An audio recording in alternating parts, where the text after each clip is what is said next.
It feels like when you want to talk about The Last of Us Part 2, it's impossible to ignore the massive controversy that surrounded it before it came out. While now it's been, maybe 5 years since the game came out, it still feels like a lot of the opinions held back then continue into the modern day. And this is surprising because, in reality, a lot more is responsible for the controversy surrounding The Last of Us Part 2 than many of us give credit for. A mixture of shitty press decisions on the part of Naughty Dog, and a community high off of both anti-woke and cultish consumerist bias, all led to a situation where the legacy of The Last of Us Part 2 was forever impacted before it even came out. And more importantly, The Last of Us Part 2 is an example of one of the most significant shifts in gaming in the last decade. As you've likely seen in the news, communities have the power more than ever before to decide the fate of a game before it even comes out. And this is a video covering one of the originators of that type of controversy. The things The Last of Us 2 and its developers did to fuck up the release of the game. The way gaming communities turned against each other in a revolt of politics and narrative design. This is a video about how The Last of Us 2 was doomed from the start.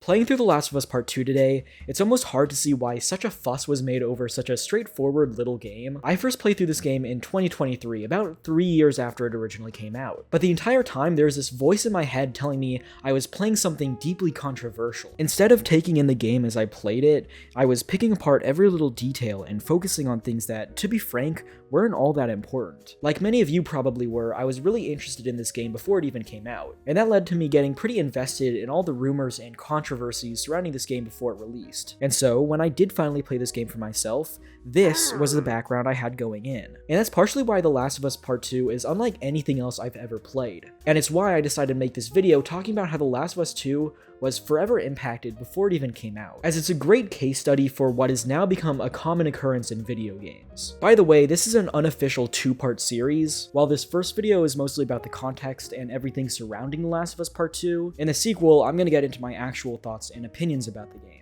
For instance, why I think the game is a secret masterpiece and everybody's wrong. Sorry, I'm kidding, but I am a defender of Joel's death, and I think there's a lot of things in this game that a lot of you guys are missing. That said, there's still a lot of things controversial about this game that I do understand why people are conflicted about. But to understand all of that, we first need to understand why The Last of Us Part 2 was forever impacted before it even came out. So, let's start off with...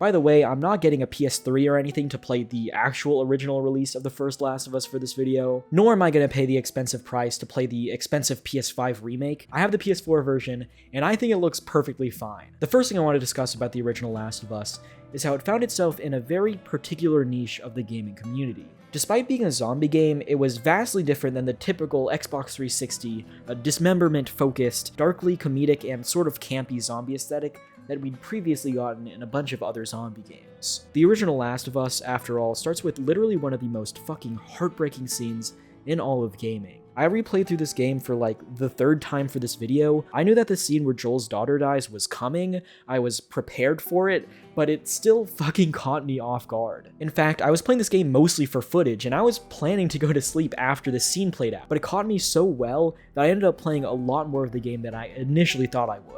I think this is awesome because despite the fact that I've seen this scene dozens of times over the last 10 years, it proves just how great this original chapter is as a hook for the rest of the game. Also, it's great for reaction content. I say that because to help explain my point why The Last of Us cultivated such an atypical audience for a AAA horror game, I want you to go to YouTube and search up Last of Us Let's Play. Oh wait, no, I don't want you to click off this video. Let me do that for you. Okay, The Last of Us Let's Play, boom, there.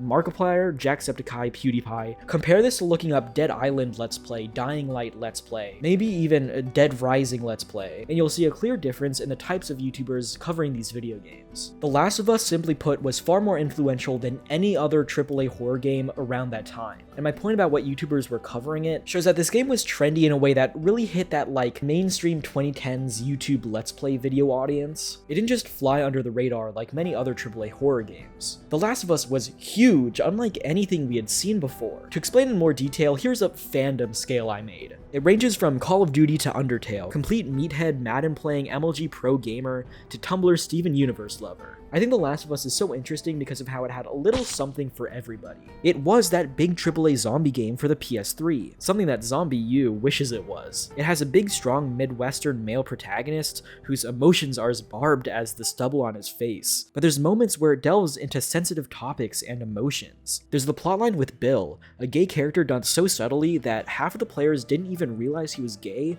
until the HBO series put it into the open. Ellie was also eventually revealed to be possibly a part of the queer community via the game's DLC. Oh, and the fact that the core companion for a zombie game released in the mid-2010s was a 14-year-old girl goes against basically everything that zombie games in the 2010s stood for. The point I'm trying to make is that The Last of Us was a hit for all sorts of gamers, not just the ones that love tight survival-based zombie horror gameplay, but also those that love dense and complex narrative experiences bound to make you cry for that perfect thumbnail. Hell, if you want more proof, the hysteria around this game was so crazy that we even got elderly people playing it. If that's not proof of an experience made for everybody, I don't know what is. But it's also important to note that The Last of Us succeeded at all of this partially because it was a AAA game. That means it wasn't pushed specifically towards one audience. All types of different gamers could play this game. It wasn't intended to hit a queer crowd, or a COD fans crowd, or an old people's crowd. The content itself spoke to everybody, and that's what I think made The Last of Us Part 1 such an amazing story. But now that we're done with that, let me take you to the core component of a lot of the research that I've done here. This specific Reddit thread by Timmy8 on the r/games subreddit. Thank you so much, Timmy, for cataloging this. It was a real big help. And the first important thing on this thread for me is May 17th, 2013, an entire month before the original Last of Us even came out. At this time, Naughty Dog gets the domains for both The Last of Us 2 and 3. More specifically, let's look through comments on websites on Reddit. And when I was doing this, instantly, boom, right there, the original Last of Us 2 hater in all of its classic gamer rage cynicism. This is one of the funniest Reddit comments I have ever seen in my life. Literally predating the sequel and the original game, we have a nasty gamer on the loose. And while yeah, this comment is pretty innocuous, just some random on the internet, it's important because this is the start of when people were upset over The Last of Us Part 2. And now if that was somebody's reaction to the very first information leaked about the sequel, I wonder what happens when more information about the sequel leaked.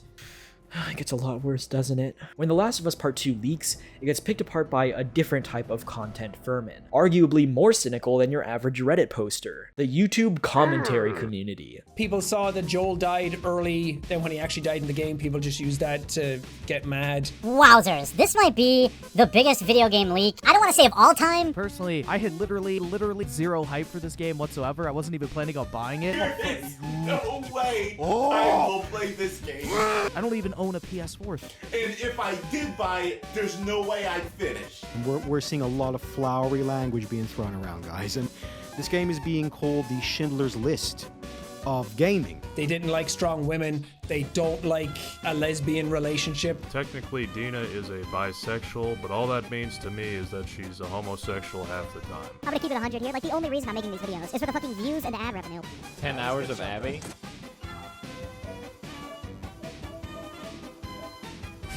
I only point and laugh at people who overreact to this kind of stuff. Once people got word of mouth of some meager plot points and some big spoilers on massive moments such as, spoiler alert, Joel's death, suddenly the entire community gets flipped on its head. To be honest, as I mentioned earlier, I am somewhat of a defender of Joel's death, and I think that more than half of the criticism towards it was actually entirely unwarranted. And hey, that's why the sequel to this video is going to be titled, Why Joel's Death Was Secretly Awesome, but I digress. The important part to me isn't Joel's death itself, but how leaks such as this, along with hints at the woke agenda of The Last of Us Part 2, massively changed what people thought about the game before it even came out. While I think that The Last of Us Part 2 was done well, I can again completely understand a lot of the deeper criticism levied against it. But it's also important to understand that just like nowadays, a lot of this criticism was levied against it through leaks alone. And more importantly, it's important to note that a lot of people never even fully read the leaks. A lot of us just heard what it consisted of through sources like YouTubers talking about them, which is interesting because, as we now know since the game released, a lot of the information in the leaks itself is a lot more inaccurate than we initially thought. In the Reddit thread, thanks again so much to Me8, they break down the initial leak from a quote immediate family member of somebody working at Naughty Dog. While there were some clear truths here, such as the whole love triangle between Ellie, Dina, and Jesse, there's some clear inconsistencies with what was actually released. For instance, at the very top it explains that the core driving plot of this game is the romance with Ellie, which as we all now know, and as Timmy8 points out, is entirely false. This one quote from this initial leak is also kind of important, because it almost goes to show that people were looking for something woke to be upset about. Again, the critical thing to remember is that there is a love plot line. It's right here in the open for everybody to see. In fact, it was revealed in one of the initial trailers for the game. And it's important for the story, for the messaging, for the themes. But to say that the love plot line is the core of the story is far from the truth. This initial leak, that initial cringe Reddit comment, it all sort of points to people almost hoping for something to be upset about, to prove that their opinions were right. And then, just a few weeks later, the actual leaks appeared. Looking at the timeline of events and cross-referencing it to things like YouTube videos, we can see that the more significant, massive leaks were done on the 27th and 28th of April 2020. This was during COVID, and it was a lot more credible because over an hour worth of gameplay and leaks appeared. This, funny enough, proved that a lot of the initial information leaked was actually false, while clarifying a lot of other leaked information about the story. The fact that Joel's killer is the daughter of the surgeon for the first game, the fact that the game switches to Abby halfway through, a lot of the information that Naughty Dog was purposefully limiting was suddenly leaked to the public and expectedly drummed up a lot of drama. Shying away from shitty content creators like the Quartering, Wowzers. I can actually entirely understand why people online were mad about this. Compared to the last leak, the information here was a lot more credible, and it also proved to be a lot more accurate. But as Jason Schreier and Troy Baker, the actor behind Joel, points out, while definitely spoiling a lot of the main story, a lot of these leaks feel mostly incomplete without the context of the broader game. I thought Troy would be looking at that and be like, you see, you were wrong. He said, do you think we did the right thing? And I said, I don't know, Neil.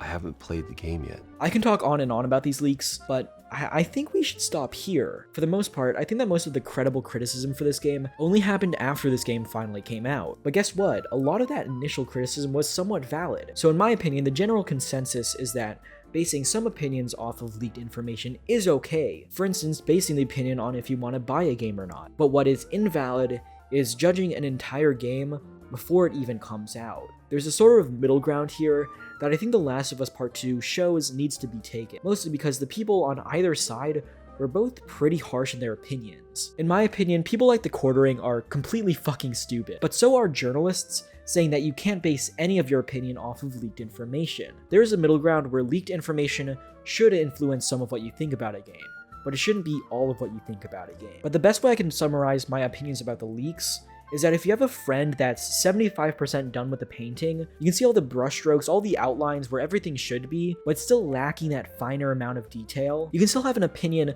about where the piece is going, what it looks like for now, but saying whether or not the final piece is going to be good or not, it's impossible to say that yet. Joel dying upset fans, which is valid, but saying, based off these leaks alone, that Naughty Dog ruined a perfectly good franchise with this one decision is also stupid as hell. And I've mentioned through previous leaks in Backlash, people were almost looking for a reason to not like this game. People were already trying to point out plot inconsistencies, how the game wasn't going to pan out like we thought it would. And that's where we get to the point where Naughty Dog was giving fuel to the fire. One of the biggest issues with this game before it released was Naughty Dog themselves.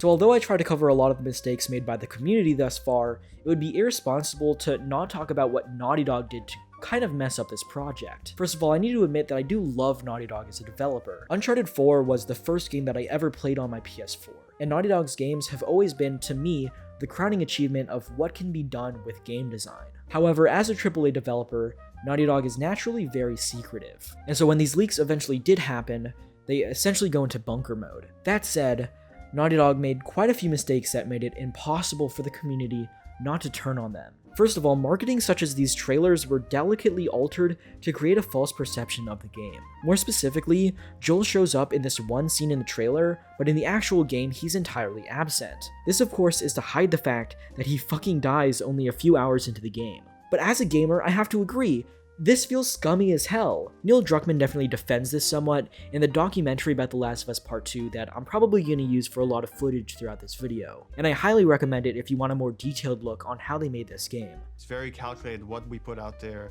and how we want you to connect different marketing assets. But needless to say, he believed that there was a lot of things that were important to keep hidden until somebody actually played the game. At no point are we going to market that you play as this other character. I understand this, except making such sweeping changes such as this and hiding literally hours of gameplay from players makes us feel a little cheap because we spend so much money on these games. Sometimes it's important to know what we're going to play when we actually buy them. And in this video, he definitely defends the fact that there were things in this game that he wanted to hide until the final release. And while I definitely agree from a creator standpoint that avoiding spoilers such as this definitely heightened the emotional impact of the game, in doing so you're also avoiding a lot of information that could make people potentially not want to buy the game to begin with. Okay, so Naughty Dog, I think we should take this as a bit of a lesson, okay? If you have a deeply controversial game with divisive elements in it, things that even you admit in this documentary could possibly upset fans, how about you don't like alter game cinematics to show off a false experience? How about you don't fuck with game reviews so that people actually know what they're going to be buying? You see, Naughty Dog fucked up with something about the game reviewing cycle that drove up the insanity around this game tenfold. Okay, so embargoes are used for video game reviews to tell them that they can only talk about a specific amount of information about the game X amount of time before it comes out. This is why all reviews drop basically around the same time, because all the reviewers reviewing it basically have already played through the game, made their review and some other content, and it all gets prepared to drop the second that embargo gets lifted. And a little known fact is that a publisher can give people specific instructions for what types of things can and cannot be covered in a review, especially if the review is dropping a bit before the game actually comes out. For instance, if the game is being worked on up until the day of release, like many AAA games sadly are nowadays, the developer may tell a reviewer not to show gameplay footage from the final few levels, because those are likely still being polished up until the game's final 1.0 release. Alternatively, these embargo settings can be shifted if there's something like, I don't know, a controversial thing in a game that you don't want to show off. Now there's two sides to this coin, and I definitely agree with one of them. On one hand, it makes sense that a team will want to save some massive spoilers for when the game actually drops. However, for obvious reasons, it makes it impossible for at least one fan not to feel like they were almost purposefully lied to, hidden from crucial information that utterly destroyed the game for them. For instance, while I was perfectly fine with the game shifting to Abby halfway through, even though I don't think it was the best idea ever,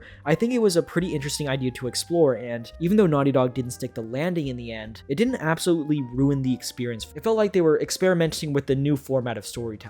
However, considering the fact that the Abby storyline is nearly half of the game, probably over a dozen hours of the runtime, and then these segments were specifically booted from initial waves of reviews, that's absolutely fucking insane. In fact, some of the initial reviews that I saw were so heavily embargoed that the only real footage they showed was of Ellie and Dina on the horse in Day 1 of Seattle. While this is a really great and fun open level, it's far from helpful at showing, over what half of the game is actually like. You should know that Sony have imposed some very strict review restrictions here.